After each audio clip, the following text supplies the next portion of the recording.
right after Peaches pushed open the long-sealed door of inheritance at Fairmont Crest with the claim that Barbara was Leslie's birth mother. The air on those grounds changed color like the sky before a storm. Leslie climbed the ladder of power faster than anyone there had ever seen, a shift as radiant as it was dangerous. From a woman questioned for her origins, she became a symbol certified by bloodline, ushered into the center of a trust, hailed as the legitimate continuation of a dynasty thought to have run dry. Hands that once withdrew now reached out, doors that had long shut swung wide, titles were displayed, ceremonies staged, papers adjusted, and the gaze of the community turned from suspicion to submission. Yet as swiftly as the rise came, a dense bank of doubts gathered overhead, because anything that ascends that fast demands a foundation almost too solid to believe. Peaches provided a string of proofs sufficient to convince those who wanted to believe, but anyone who understood the laws of this place knew that no coronation ever holds without being tested by time, by procedure, and by the levels of truth poured like concrete beneath the past. At the exact moment everything seemed settled, Barbara returned like a seismic force with aftershocks that rippled down entire blocks. That appearance was not merely a person crossing a threshold. It was the crashing in of a collective memory everyone had agreed to bury forever. Faces froze, obituaries and formal farewells lost their moorings, and questions rushed in faster than anyone could manage. Where had Barbara been in the years she was presumed gone? Why had she permitted the community to endure a meticulously staged loss? And what compelled her to choose this precise moment to come back? When Leslie had just been placed in the seat everyone assumed Barbara had left behind. Those who had been close to Barbara began to stitch together details they had tried to forget. From the sealed casket to the hastily signed death certificate. From a memorial missing certain key figures to the tidy sequences of asset transfers as if pre-programmed. Her return thrust Leslie into the fragile buffer zone between legal standing and moral legitimacy, where admiration turned into measurement, cross-checking, and the anticipatory silence of people waiting for a single misstep. Anita sensed the wind shift even before Barbara stepped into the main hall of Fairmont Crest. Not because she lacked composure, but because she understood the physics of power in this place, where positions never belong to people so much as to a situation that can change shape in an instant. Anita's tension did not spring only from concern for Leslie, whom she had just fortified with a banner of legitimacy to protect and to deploy, but from shards of private memory tied to late nights many years earlier, when Barbara vanished from her daily route. If Barbara were truly dead, paperwork, medical confirmations, and official seals would quickly restore the old order. But if that death was a refined masquerade, the more frightening questions would surface. Who built the stage, who hung the curtain, who operated the lights, and who signed the papers that made the performance convincing to all? Anita knew that if a single link from that old chain were pulled, the entire structure she had spent years aligning could collapse, and then any defense of raising Leslie would be reread in a voice that no longer offered charity. Peaches, meanwhile, faced the upheaval with the composure of a player who had advanced one move without quite seeing the entire board. She had launched Leslie into the orbit of power with cleverly arranged proofs. An old letter buried in Barbara's trunk hinting at a hidden child, a blurred photograph with suggestive resemblance, a bracelet etched with initials that matched Leslie's, and a partial mitochondrial test drawn from hair plucked off Barbara's personal effects before the supposed funeral. Those fragments were enough to open the first legal gate so Leslie could step through, particularly because the trust's bylaws allowed interim authority when the settler was deceased and a putative heir surfaced with plausible evidence. With Barbara's return, however, that chain of evidence needed a different caliber of scrutiny. A partial mitochondrial test largely tracks maternal lines only at a level of probability and cannot stand in for a direct comparison when the supposed mother is alive. Peaches recognized that what had once sufficed in one context would look threadbare in another, and so she rushed to shore up the links with sturdier narratives, elevated witnesses who had previously been peripheral, and the orchestration of public pressure to make doubt itself hard to say out loud. Leslie, anchored at the center of the cyclone, could not choose silence as her cloak. Recognition had granted a status she had always half believed she deserved, because her life until then had been made of pieces that never quite fit and a lack of firm answers that sandpapered her self-respect raw. Placed alongside the pillars of Fairmont Crest, she had to learn to chair meetings, face cold numbers, and place a signature where every consequence might return to her doorstep. She handled the first phase with a steadiness born of capacity and a quickness that many raised in satin lacked. Barbara's return, though, handed her a different problem entirely, no longer asset management but truth management. If Barbara embraced her, the fight would move inside the walls among surrounding forces. If Barbara denied her, she might lose not only the things she had just touched, signatures, seats, influence, but the new face she had begun to build for herself. Leslie understood that sometimes power is not keeping a chair but keeping your reflection when you meet your own eyes. The heat forced the community to move from rumor to procedure. Jacob, who had shadowed the dirtiest cases around Fairmont Crest with the relentlessness of someone who does not trust pretty pictures, reopened the file on Barbara's death. He refused to bend time with a quick conclusion, instead laying out milestones like a row of chessmen and touching nothing until he could measure the distances. The day the lid was sealed, the issuing hospital, the mortuary attendant, the lab that verified identity, every person's signature and stamp was raised into the light to compare handwriting, fingerprints, even habits in the way a name is signed. Quiet but repeating irregularities appeared. A seal fainter than allowed, a slant at the last letter of a signature that did not match, an identification report missing a staff badge serial number, a shipping invoice that routed the casket through an intermediary dock, the string wound toward a name few had noticed, a seasonal worker in the old service wing who vanished the week after Barbara's publicized burial. When an old morgue intake was retrieved, Jacob matched a surgical scar on the left abdomen, a detail absent from Barbara's medical history but recorded for that worker. A buried story of substitution began to rise to the surface. Naomi, wired more to statutes than to faces, saw that one rail of law had to be laid beside one rail of truth. She petitioned the court for exhumation and demanded fresh DNA with a closed-chain protocol, bringing in an independent lab to forestall any claims of contaminated custody. She also requested provisional preservation measures over assets under Leslie's signature to prevent emotional turbulence from hardening into irreversible decisions. Simultaneously, she questioned certain contract addenda signed in the period when Barbara was believed deceased, because if the settler lived, any instrument premised on death would need rereading under a strict standard. Her structured intervention converted the emotional storm into a calendar of process, counted in days, lab appointments, filing deadlines, and recorded meetings. The community, preferring stories to clauses, had to submit to pages dense with print, the very pages that would determine where each person landed.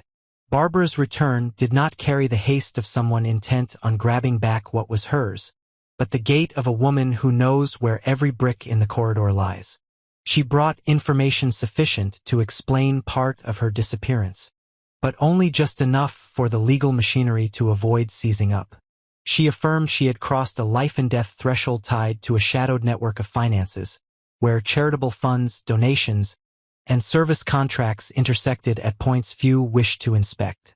She accepted vanishing as the price to protect a directory of people rather than a catalog of assets, because certain names, if placed in the wrong hands, would trigger damage beyond what families in Fairmont Crest could bear.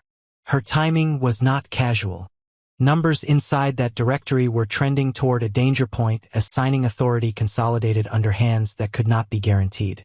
She had read about Leslie, about recent ceremonies and the interim grant of power, and about Peaches appearing suddenly as sponsor.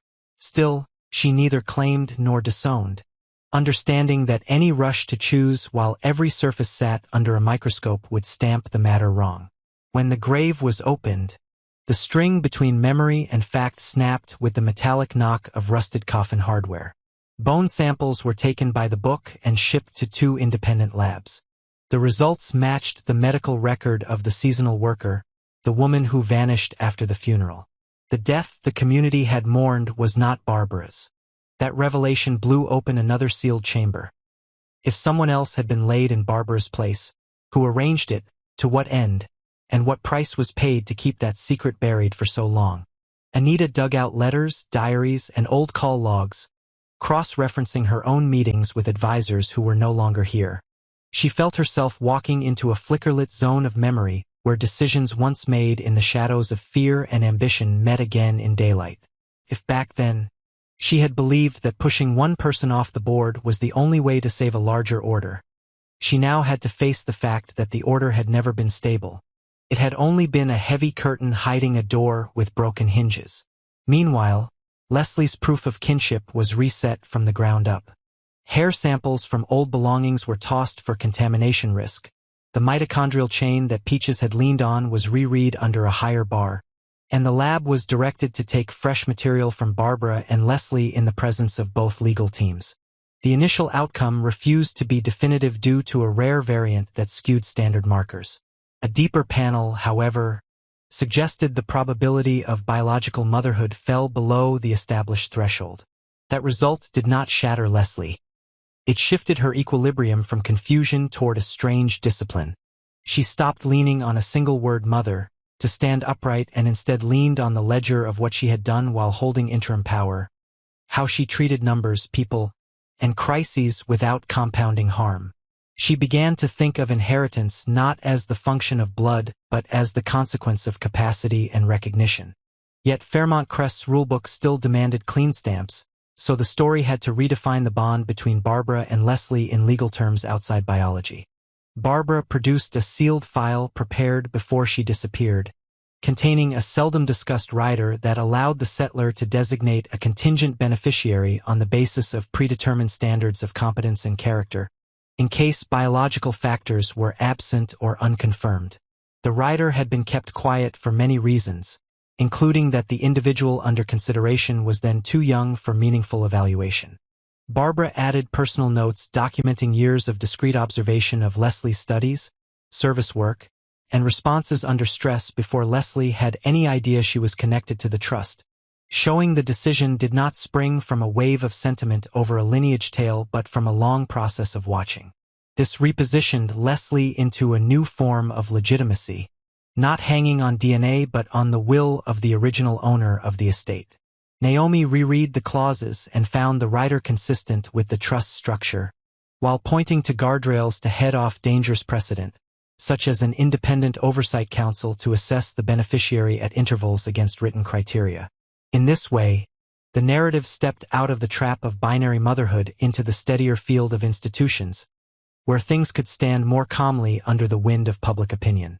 Peaches, who had expected her power to rise in parallel to Leslie's if the blood story remained intact, felt her ally perch sliding away. The rider's sudden relevance and Barbara's mastery of lawful instruments drained Peaches of her ability to steer the plot. Small links inside her original proof chain were brought out, not to indict her, but to locate the line between advancing truth and exploiting ambiguity. A witness who swore she had seen Barbara carrying a child with Leslie's features conceded her memory was impressionistic in a crowded event. A piece of jewelry with initials had been mass-produced that season. A mitochondrial test came from a lab with a record of error when preservation protocols were less than perfect. Those trifling discrepancies, laid together, made Peaches look less like a finder of fact and more like a director chasing advantage. She knew that without introducing a second layer of meaning she would be isolated. Yet by introducing it she risked stepping into the mud of the long-ago night when the seasonal worker died, whether by accident or orchestration, and if that reality surfaced, no one could predict the radius of damage. Anita chose to confront rather than duck, like someone who recognizes that certain battles cannot be won by hiding. She opened old drawers, called former collaborators, recorded recollections, and accepted that pieces once seen as favorable to her might resurface as evidence against her. She stopped defending Leslie as a symbol and moved to defend Fairmont Crest's architecture from a chain reaction collapse. She addressed the council about a soft handoff mechanism for power seats, requiring that any current holder map a training path and provide re-entry channels for a lawful returnee like Barbara, to prevent every change from becoming a siege. In a rare moment, Anita looked at Leslie not as tool or pawn, but as a human being compressed between opposing forces, and she yielded space for Leslie to define her own relationship with Barbara away from the noise. The choice, when it arrived, startled many. Leslie embraced the writer's framework and accepted a co-mandate under periodic review, retaining a limited representative role to finish unfinished projects while transitioning from interim beneficiary to a shared status. Fairmont Crest relearned the rhythm of breathing once the new framework clicked into place. But no one forgot the grave had opened a question with no final reply. Who, exactly, was the woman under the soil, victim of an anonymous mishap or a hard swap, and who would answer to whatever family she had? Jacob refused to let that question drown. He followed slender money trails from a mortuary invoice to a shadow kitty once used to pay for emergency cleanups. When an old fixer's name surfaced, he reconstructed a night at a freight dock, a quiet truck arrival, a sealed handover, and a transfer signed by a new hire who resigned immediately afterward. Not enough to convict anyone, but enough to force those who thought the matter closed to accept that justice here must not stop at power's door. It must run to the edge of a lost life and ask whose choices put her there. In the face of pressure to end the argument with a single verdict about blood, Barbara chose a balanced close and open. She put in writing a pledge never to publicly deny Leslie in any declaration about standing or role at Fairmont Crest, affirmed the writer's force regardless of DNA, and volunteered to cede part of her own decision power to an independent counsel with Leslie holding an automatic seat, to prevent authority from pooling under any one person. This freed Leslie from the shadow of an absent genome while blunting scattered revolts that clung to a simple idea of lineage. By converting legitimacy into a set of behaviors and verifiable standards, Barbara transformed the clash from a scrap over an emblem into a working journey where former opponents could discover shared interest in stability. Yet, in Fairmont Crest, stability is always temporary, and beneath the veneer of calm the grain is never uncracked. Peaches, though pushed toward the rim, still held secrets and webs of obligation.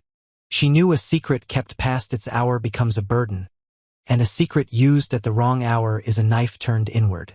She weighed dragging Leslie down by exposing the blurriest links against using Leslie as a bridge back to relevance.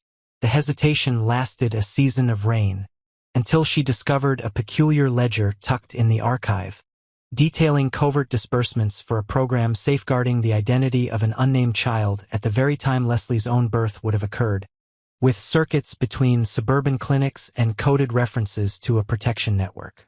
The ledger did not name the child, but its descriptions hinted at an itinerary that could imply Barbara's involvement with a child. Not Leslie, perhaps, but not zero, opening a hall where adult decisions had once made a child the price. Peaches stood at a fresh fork, deciding whether to play the ledger as a trigger or to lock it away as a promissory note for a future in which justice could be served without setting the whole place on fire. After everything, Leslie chose to hold herself at the center by doing the work. She audited neglected welfare projects paused by the storm over her status, restructured spending on education, community health, and trades training, and set meetings with resident groups harmed by earlier decisions that funneled resources one way. She established a rule that any decision with large impact must come with a social impact assessment published for all to read. By this, she softened the image of someone who took a shortcut by story and replaced it with someone laying new road by effort. She met Barbara not for embrace or denial but to align risk maps, controls, and assessment rubrics.